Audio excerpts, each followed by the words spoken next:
Hello बच्चों।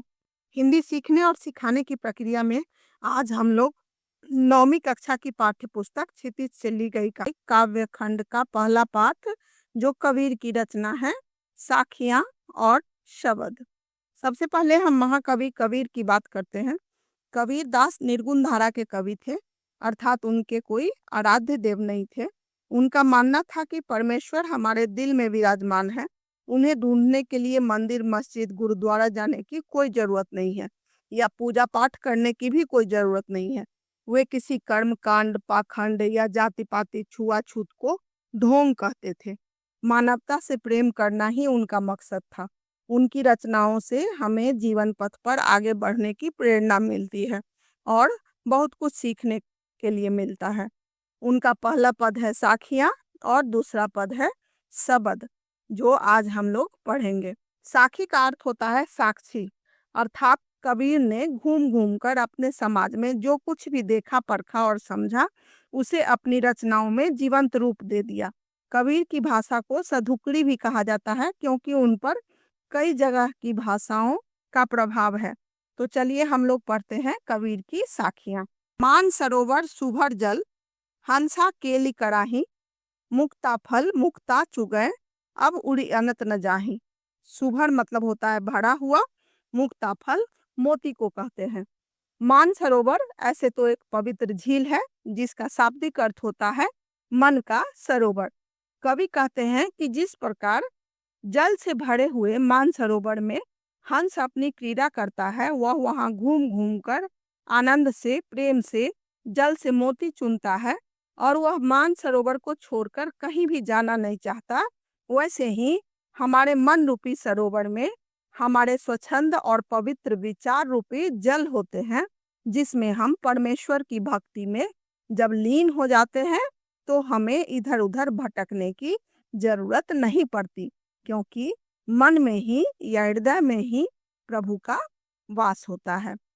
प्रेमी ढूंढत मैं फिरौं, प्रेमी मिले न कोई, प्रेमी को प्रेमी मिले, सब विष अमृत होय। यहाँ प्रेमी का अर्थ ईश्वर का प्रेमी है। मैं परमात्मा के प्रेमी के खोज में भटक रहा हूँ, परंतु मुझे अभी तक कोई प्रेमी नहीं मिला है। परंतु एक प्रेमी जब दूसरे प्रेमी से मिलता है तो इस सांसारिक मोह माया जो विष के समान है या जहर के समान है, वह भी अमृत के समान हो जाता है। अर्थात ज्ञान और प्रेम से सभी तकलीफ दूर हो जाते हैं और आनंद की प्राप्ति हो जाती है। हस्ती चढ़िए ज्ञान को, सहज दुलीचा डारी, स्वर्ण रूप संसार है, भूखंडे झकमारी। स्वर्ण कहते हैं कुत्ता को, हस्ती हाथी को कहते हैं। कबीर दास जी कहते हैं कि जो व्यक्ति ज्ञान के मार्ग पर चलता है वह हाथी के समान सहजता और दृढ़ता से आगे बढ़ते रहता है, और जो लोग इस संसार में अज्ञानता में जीते हैं वे कुत्ते के समान बेवजह भौंकते रहते हैं। और जैसे हाथी को कुत्ते के भौंकने से कोई फर्क नहीं पड़ता, वैसे ही ज्ञानी पुरुष को मूर्खों के भौंकने से या निंदा करने से कोई फर्क नहीं पड़ता है। वे ज्ञान के मार्ग पर आगे बढ़ते ही रहते हैं। पखा पखी के कारण सब जग रहा भूलान, निरपख होय के हरि भजय, सोई संत सुजान। पखा पखी का अर्थ होता है पक्षपात या भेदभाव करना। कबीर कहते हैं कि भेदभाव करने के कारण पूरा संसार भक्ति की मार्ग को, भक्ति के रास्ता को भूल गया है। जो व्यक्ति बिना किसी पक्षपात के, बिना किसी भेदभाव के ईश्वर को याद करता है, वही सच्चा संत, ज्ञानी या सज्जन पुरुष होता है। उसके बाद है दोहा। हिंदू मुआ राम कही, मुसलमान खुदाई, कहे कबीर सो जीवता, जो दूह के निकट न जाई। हिंदू राम के नाम पर तो मुसलमान खुदा के नाम पर उपासना करते हुए मर मिटते हैं। कबीर दास जी कहते हैं कि इन दोनों के चक्कर में न पड़कर जो प्रभु की भक्ति में लीन रहता है, अर्थात जो यह समझ लेता है कि राम और खुदा एक ही है, सही अर्थ में वही जीवन जीता है। काबा फिरी काशी भया, राम ही भया रहीम, मोट चून मैदा भया, बैठ कबीरा जिम। कबीर कहते हैं कि जब तक मुझे ज्ञान प्राप्त नहीं होता तब तक अज्ञानियों की तरह हम धर्म जाति के भेद में भटकते रहते हैं, और जब ज्ञान प्राप्त हो जाता है तब काबा जो कि मुस्लिम का तीर्थ स्थल है और काशी जो हिंदुओं का तीर्थ स्थल है, राम और रहीम में भी कोई अंतर नहीं रह जाता। मन की बुराइयों के कारण जिसे मोटा आटा समझता था, अब वह मैदा के समान चिकना हो गया है, जिसे मैं आराम से खा रहा हूँ। अर्थात अब मन में कोई भेदभाव नहीं रह गया है, क्योंकि अब ज्ञान की प्राप्ति हो गई है। अब हमें सब एक समान लगता है।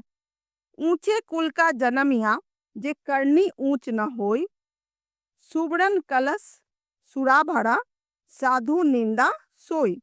सुरा कहते हैं शराब को। कबीर कहते हैं कि ऊंचे कुल में जन्म लेने से, ऊंचे वंश में जन्म लेने से कोई महान नहीं होता, क्योंकि यदि उसके कर्म ऊंचे नहीं होते, कर्म महान नहीं होते, तो वह ठीक वैसे ही होता है जैसे सोने के कलश में यदि शराब भरी हो, अर्थात शराब यदि सोने के कलश में भी भर दिया जाए तब भी निंदा के ही योग्य होता है। वैसे ही जन्म से कोई महान नहीं होता, चाहे वह कितना ही बड़ा खानदान में पैदा क्यों न लिया हो। यदि कर्म अच्छे होते हैं तभी कोई सम्मान प्राप्त करने का अधिकारी होता है या सम्मान के योग्य होता है। अब हम लोग आगे बढ़ते हैं शब्द की ओर। शब्द जिसे पद भी कहते हैं। शब्द का अर्थ होता है शब्द या वचन। शब्द की रचना भी कबीरदास ने ही की है। पहला शब्द है, मुँह को कहाँ ढूंढे बंदे, मैं तो तेरे पास में, ना मैं देवल ना मैं मस्जिद, ना काबे कैलाश में। कबीरदास जी कहते हैं कि मनुष्य ईश्वर को पाने के लिए तरह तरह की धर्म यात्रा करता है, पूजा पाठ करता है, परंतु उसे ईश्वर कभी भी दिखाई नहीं देते, ईश्वर का दर्शन नहीं होता है, क्योंकि परमेश्वर तो हमारे मन के अंदर रहते हैं, हमारी आत्मा में रहते हैं। और कहते हैं कि मुझे ढूंढने के लिए तुम कहाँ कहाँ भटक रहे हो। मैं किसी मंदिर या मस्जिद या तीर्थ स्थान जैसे काबा या काशी में नहीं मिलूंगा, ना तो कौने क्रिया कर्म में, नहीं योग वैराग में। योगी या वैरागी बनकर भी तुम मुझे ढूंढते रहोगे, तब भी तुम मुझे ढूंढ नहीं सकते हो। खोजी होए तो तुरते मिली हो, पल भर की तलाश में, कहे कबीर सुनो भाई साधो, सब श्वासों की श्वास में। यदि सच्चे मन से तुम मुझे खोजोगे, ढूंढोगे, तो पल भर में ही, तुरंत ही खोजने पर तुम्हारे अंदर ही मिल जाऊंगा। मैं तो प्रत्येक प्राणी की हर सांस में बसा हूँ। तो बाहर भटकने के बदले मन में झांकने की जरूरत है। मन में झांकने से ही मैं सहज ही मिल जाता हूँ। मुझे यहाँ वहाँ ढूंढने की जरूरत नहीं है। दूसरा शब्द है, संतो भाई आई ज्ञान की आंधी रे, भ्रम की टाटी सबे उड़ानी, माया रहे न बांधी। कबीर कहते हैं कि हे संतो, हमारे मन में ज्ञान की आंधी आई है।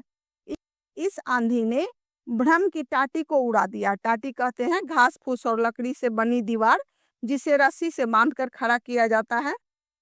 तो ज्ञान की आंधी ने माया रूपी रस्सी को तोड़कर भ्रम के टाटी को उड़ा दिया है।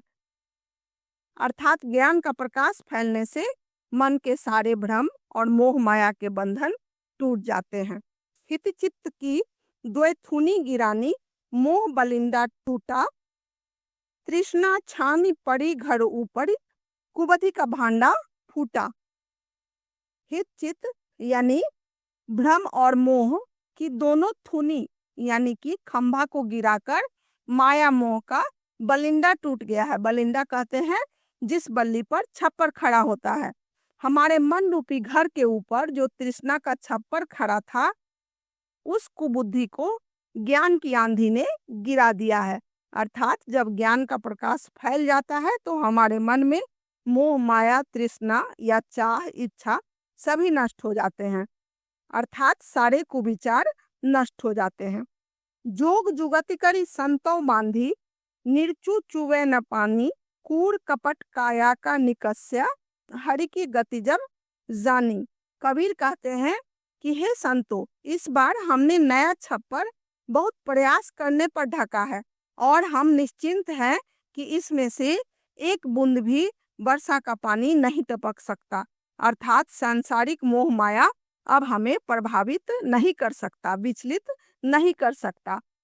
काया यानी कि शरीर, निकस्या यानी कि निकल गया। अब हमारे मन से, शरीर से छल कपट मोह माया दूर हो चुका है, क्योंकि अब मैंने ईश्वर की कृपा को पा लिया है, हरि की गति को पा लिया है। हरि की गति यानी कि ईश्वर की कृपा। आंधी पीछे जो जल बूठा, प्रेम हरि जन भीना, कहे कबीर भान के प्रगटे, उदित भया तम खीना। ज्ञान प्राप्त होने के बाद कबीर कहते हैं कि मेरा हृदय प्रभु की प्रेम की वर्षा में भीग गया है।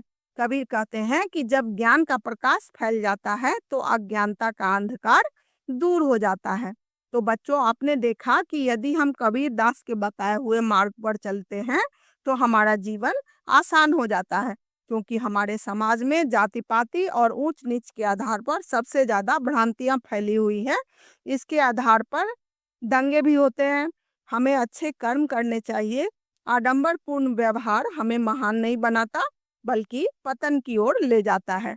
यदि आपको दोहे का अर्थ समझ में आया हो तो इस चैनल को सब्सक्राइब करिएगा, लाइक करिएगा और शेयर करना ना भूलिएगा। जो भी पढ़ाऊं वो आपको मिलता रहे। तब तक के लिए बाय।